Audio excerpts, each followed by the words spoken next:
बुद्ध की खोज। सिद्धार्थ शाक्य राजवंश के राजकुमार हैं। वह बचपन में स्वभाव से दयालु और उत्सुक था। वह अपने महल में बड़ा हुआ, इसलिए चीजों की कोई कमी नहीं थी। लेकिन वो बढ़ते जिज्ञासु प्रकृति के साथ बढ़ रहा था। वह नहीं जानता था वह क्या खोज रहा है, लेकिन वो किसी तरह इसे एक दिन प्राप्त करना निश्चित था। वह अपने महल से अपने राज्य का दौरा करने और राज्य के लोगों को देखने के लिए बाहर जाता था। एक दिन घर लौटने के लिए देर हो चुकी थी। वह रथ और 2 गार्ड के साथ था। पैलेस के रास्ते में उन्होंने जंगल के बीच से गुनगुनाने जैसी कुछ आवाज सुनी। उन्होंने अपने एक गार्ड को जांचने के लिए कहा। गार्ड जंगल के अंदर थोड़ा चला गया और कहा, युवराज, जंगल के अंदर से एक प्रकाश आ रहा है। सिद्धार्थ ने सोचा कि यह आग हो सकती है, इसलिए उसने अपने दोनों गार्ड को आग बुझाने के लिए भेजा। दोनों गार्डों ने उनकी आज्ञा का पालन किया और प्रकाश की ओर चले गए। यह कुछ समय हो गया था, न तो गार्ड वापस लौट आए। उसने स्थिति के बारे में सोचा और प्रकाश की ओर चला गया।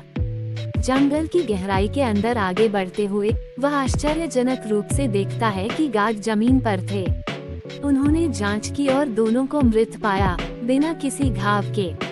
वो अब डर गया था। उसने सोचा, चाहे पैलेस लौटे या आगे बढ़ें। अंत में वह आगे बढ़ने का फैसला करता है। प्रकाश की ओर चलते हुए वह हवा में बहने वाली अलग ऊर्जा महसूस करता है।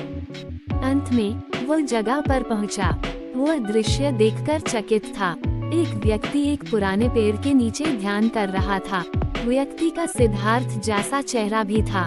वह एक ही समय में हैरान और डर गया था। अंत में ध्यान करने वाला संत अपनी आंखें खोलता है और सिद्धार्थ को अपने नाम से बुलाता है।